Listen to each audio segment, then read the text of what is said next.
Bonjour, bonjour, le MSA, le mouvement socialiste alternatif, vous propose de revenir sur cette semaine peu réjouissante avec des nouvelles qui sont tout autant, comme d'habitude. Mais c'est un hebdo un peu spécial où nous reviendrons essentiellement sur les massacres qu'a connus la France ces derniers jours. Et nous ne passerons pas, comme l'ont fait beaucoup de médias, sous silence, le meurtre de cette jeune fille de 14 ans prénommée Marion et qu'on a retrouvée dans les toilettes publiques à Nantes. Elle a été assassinée, semble-t-il, par un récidiviste qui avait réussi à arracher son bracelet électronique. On ne pouvait non plus passer sous silence le bilan fiscal du quinquennat de Nicolas Sarkozy, bien que ce ne soit pas comparable au meurtre de cette pauvre Marion, se soldant par un allègement fiscal en faveur des 1% à 2% des plus riches français, avec un allègement donc de 2,5 milliards d'euros.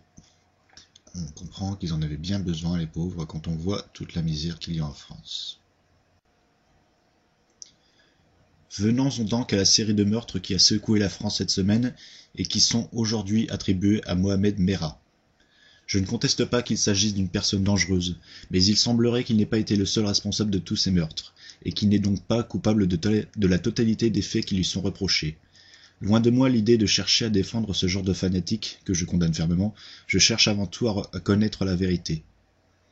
Ce qui m'amène à cette déclaration est le témoignage d'une femme qui a vu le visage du tueur des 3 militaires et qui ne correspond pas du tout à celui de Mohamed Merah, puisque cette femme a déclaré « J'ai alors aperçu un tatouage ou une cicatrice au niveau de sa joue gauche, j'ai aussi entrevu ses yeux à travers la visière, il avait un regard froid, d'une lucidité effrayante, un regard que l'on n'oublie pas.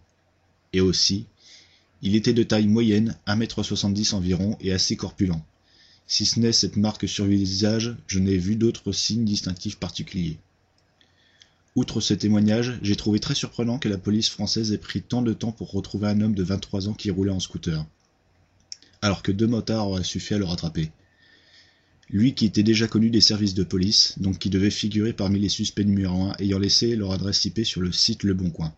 9 jours pour retrouver le détenteur d'une adresse IP, la prochaine enquête qui sera faite devra être confiée à des personnes qui savent réellement se servir d'un ordinateur. S'il s'avère que l'enquête a délibérément piétiné, on peut se demander à qui cela peut profiter. Avant cet événement, Nicolas Sarkozy n'avait presque plus autant de chances de remporter les élections qu'il y a 5 ans.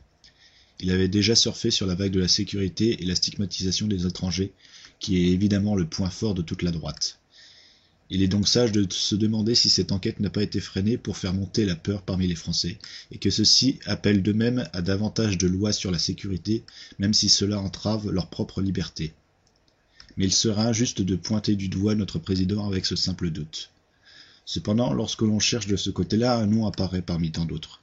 Celui de Bernard Squarcini, un proche de Nicolas Sarkozy et à la tête de la DST. Le même homme qui plus tard est intervenu en déclarant qu'il était impossible d'aller plus vite dans cette enquête. Des incohérences continuent de circuler sur Mohamed Merah.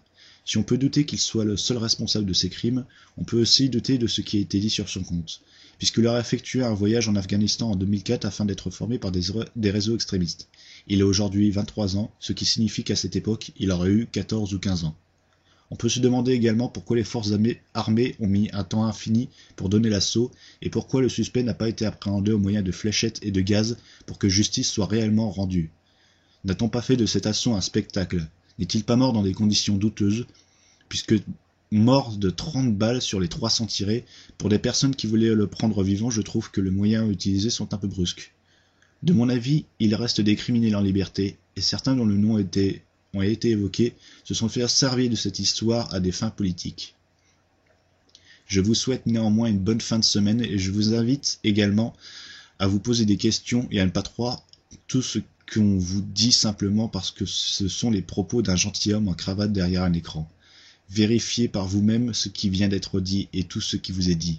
Dans ce monde où les peuples sont contrôlés par les médias, eux-mêmes contrôlés par les politiques, qui sont contrôlés par les finances, la seule chose dont on peut être sûr parmi tout ce qui nous est dit, parmi tout ce qui nous est permis de voir, c'est qu'on ne peut être sûr de rien.